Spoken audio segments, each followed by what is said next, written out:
мен вече е Александра Ставрева. Здравейте! Как се чувствате на това бляскаво събитие тази вечер? Много съм възхитена от момичетата. Страхотни рокли. Поздравявам лично дизайнерката. Възхитителни са. Момичетата и всичките претендентки бяха прекрасни.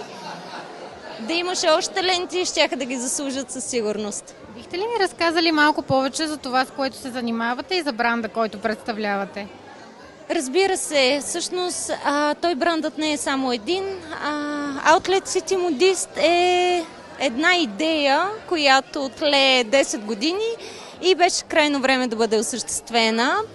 Много често слушах през годините: отивам до Италия на шопинг, отивам до Италия на шопинг, отивам до Италия на шопинг. Хора, време е да спрете да ходите на шопинг в Италия, защото Италия я докарахме тук.